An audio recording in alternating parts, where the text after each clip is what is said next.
I, 22F, and my boyfriend, 23M. We've been dating for 8 years. We met in high school, and have been together ever since. We've grown and changed with each other, miraculously, and our relationship has been amazing. We were always communicative to each other, always doted on one another, have inside jokes that are years long, and have become so comfortable with who we are as a couple. Our relationship by all means is a wonderful one. But, I guess I wouldn't be posting here if it was so wonderful, would I? As we've entered into adulthood, I started asking the bigger questions that I realized I wasn't really getting answers on. He's been against having kids, but I want kids. My biggest advice I received was to wait for his real answer when we were older because I asked these questions after dating for 4 years. I asked him what he wanted to do with his future, where he saw himself career-wise and what he was feeling about who he was as a person. If he was changing and growing. To be honest, whenever we speak about these things I always feel like, it gets really quiet, he becomes shorter with his words. A lot of I don't know-s. After asking questions many times, I get some answers once he's thought about it. But this scenario has always been regular for us. I'm asking bigger questions, trying to get feedback, and he gives little answers and asks to think about them. But we have always moved along. Next day, next season. We're really happy with each other. We cuddle and watch Netflix TV shows, go to the ice rink, having romantic dinners and tell each other how much we adore one another. But those questions start to bother me. Why doesn't he want to answer them? Why doesn't he ask those about me? Is it necessarily bad that he doesn't want to ask? I mean, we're only in our 20s. But, we've been dating for 8 years. The toss and turn was agonizing. I felt like I was waiting for an answer for a question I asked years ago, regardless of the timeline. I felt more and more pressure to have them answered, because we've been talking about marriage. When I would forget that those questions were so important to me, everything was hunky-dory. We'd talk about where we would live, the animals we would have, and name them, the kinds of TV shows we'd watch on a weekly basis. I pushed the issues I had been feeling in my core back inside, because I figured if I'm a patient girlfriend, a loving one, a supportive one, our relationship will get better. How long we've stayed together is testament to our ability to grow together. We've done it this long, why wouldn't it continue happening? But it hasn't. It really hasn't, guys. This last weekend something snapped. We were looking for places to live. We had 3 appointments. I was looking around the apartment, looking at the kitchen, looking at our bedroom.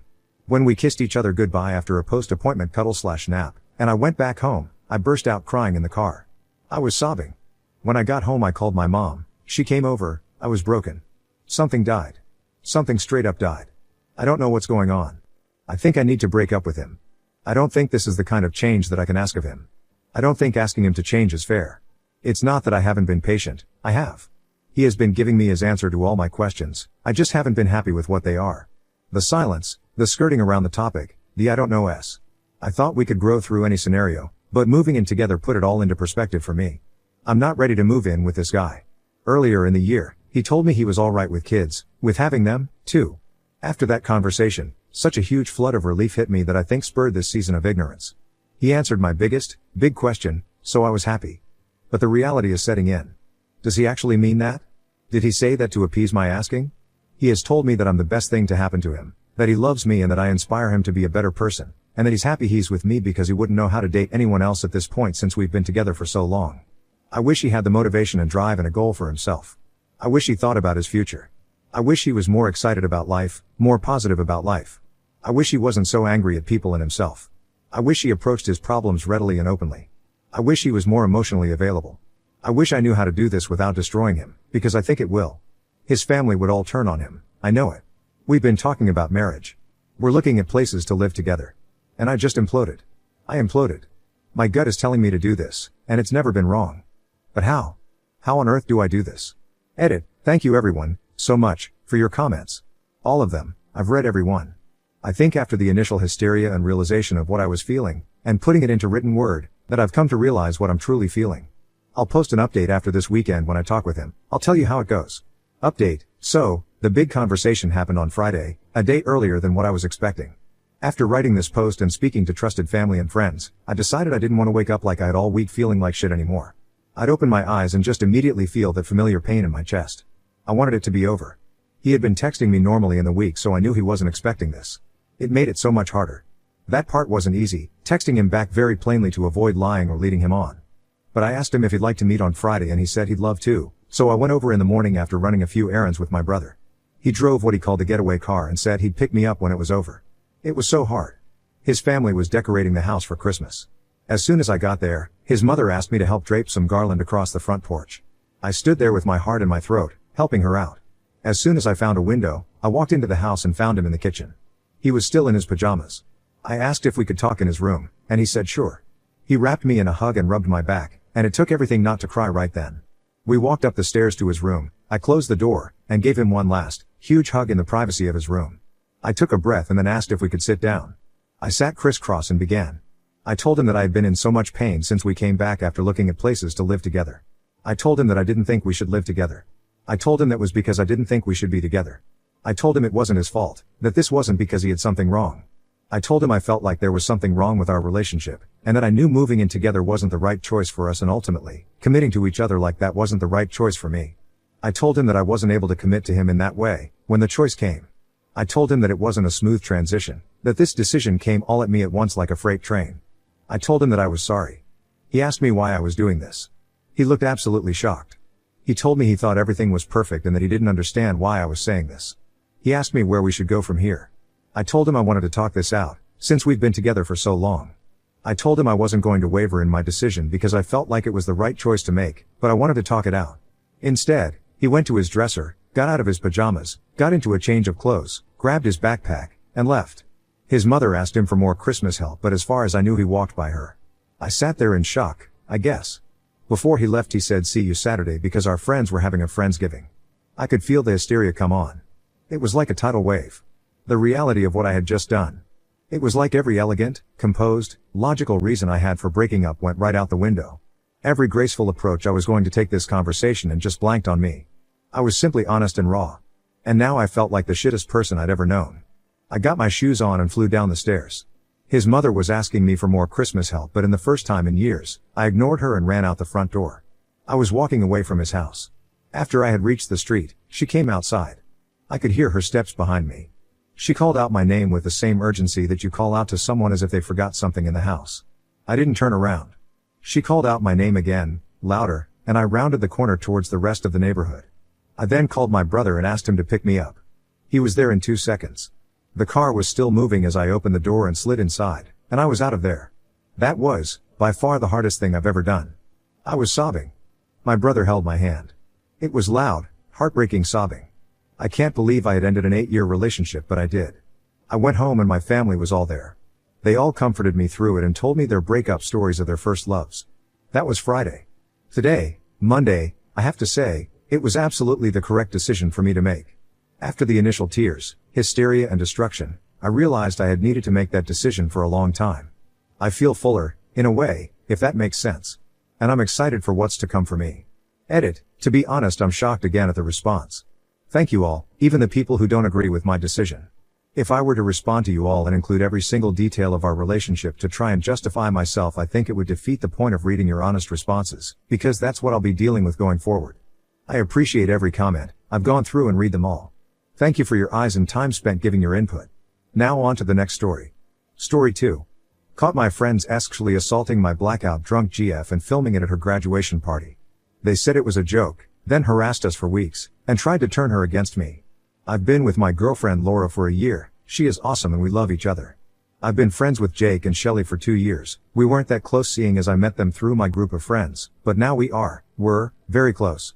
They adore my girlfriend and pretty much hang out with her more than me. One time they even told me if we were to break up they would pick her side over mine, even though I've known them longer.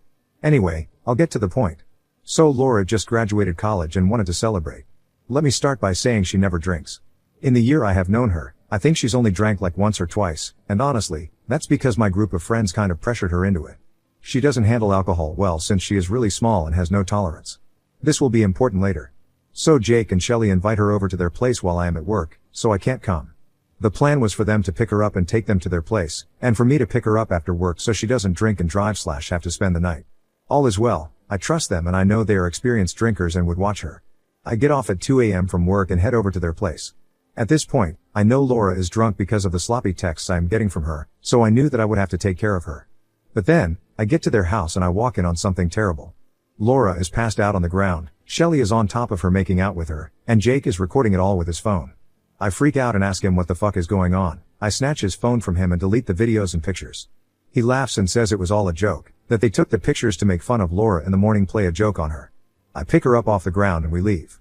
Guys, she was so drunk she could barely walk.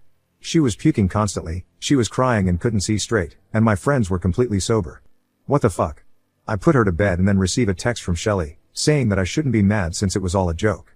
I replied that they took advantage of her, and she agreed, but claimed they took advantage of her in a friendly way so that she would let loose and have fun since she is always studying. I was so disgusted that I didn't reply and cared for Laura all night since she wouldn't stop vomiting. The next day, Laura receives a bunch of text messages from them angrily berating her for getting them in trouble. They say she is a grown-ass woman who can handle her own mistakes, that they don't give a fuck what I think about what they did, that I am a little bitch, and that it's basically all her fault and she pressured them into making the video. If you all saw how incoherent and blacked out my girlfriend was, you'd see that she couldn't even stand up, let alone pressure someone to do anything.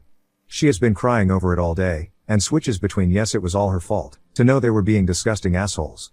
As for me, they keep berating me and insulting me for being angry, saying I am overreacting to a simple joke that they were going to play on her. I don't know what to do, please give me some advice. Am I wrong? Because I don't fucking think I am, but Jake and Shelly are going around spreading rumors about this, making me out to be a jealous, controlling asshole and my girlfriend to be a dumb drunk who pressured them into acting badly. Relevant comments, deleted. Does your girlfriend remember how much she had to drink before she started to black out? She sounds like she was really sick afterwards, and if she doesn't remember supposedly doing all these shots, I'd worry about how they got her into this bad of a state. Oop, she does not, but she remembers that they didn't drink and that is fishy to me.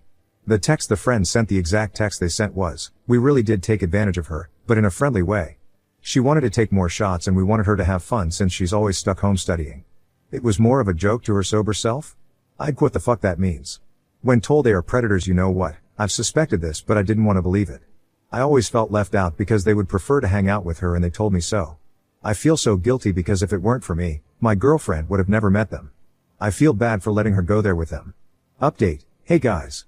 So for several days after the incident, they constantly contacted my girlfriend blaming her and telling her it was her fault. She did admit to them that she was blackout drunk and couldn't remember anything, and they pounced on that information by telling her false stories of what actually happened and telling her that I was lying and a controlling asshole who just wanted to isolate her from her true friends. Since they've known me for a long time, they then proceeded to tell her horrible stories about my past, that I did drugs, when I was 18 for God's sake, that I was once arrested for drunk driving, that was a mistake I owned up to as soon as her and I met, and she was aware of it since the beginning, and that I've slept with multiple women and that Laura is just another number to me. Guys, I'll admit that I used to be a party animal and I have a bad past, but I am a changed person now and I love my girlfriend with all of my heart. It hurt that they were using my past against me in order to get her to come to their side. So I told her that she should go to the police and file a report, and she agreed. She warned them to quit harassing her and they flipped the fuck out. They showed up at our house late at night to try to talk to her, they left treats and presents for her at our door, they even got her parents involved. Now, her parents are not idiots and as soon as I told her what they did to Laura, her parents banned them from the house and threatened to call the police if they ever showed up again. It was a crazy ordeal, considering they left handwritten notes for her parents to read signed love, your favorite son and daughter. WTF? Laura spent many nights crying into my arms racked with guilt and confusion. Finally, we went to the police after weeks of this harassment and filed a report. She did not want to press charges. I'm working on building her self-esteem back up so she has the strength to do it if she ever wants to. The police officers said that she has enough evidence to press charges against them since she has the texts where they admitted to taking advantage of her, and they also said that if she presses charges, they can confiscate their phones and search for their video. I'm still not sure how that would work but I'm not questioning it. Laura just wanted to file a report just in case anything happens in the future there is a paper trail. She's contemplating putting a restraining order on them, but for they've stopped and have gone silent. We no longer have contact with them or any other friends that believe their lies. Laura is in therapy and is slowly starting to understand that she was sexually assaulted, and sometimes I go with her to support her. The hardest part for her is not feeling like it's her fault. She brings up the fact that she was drunk and if she had not gotten that drunk it all could have been avoided. I always tell her that it is not her fault.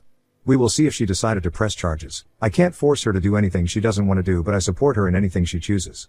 So there it is. I'm not sure what to make of the craziness that happened after that night. I don't get why they went psycho leaving her notes and gifts and trying to talk to her parents.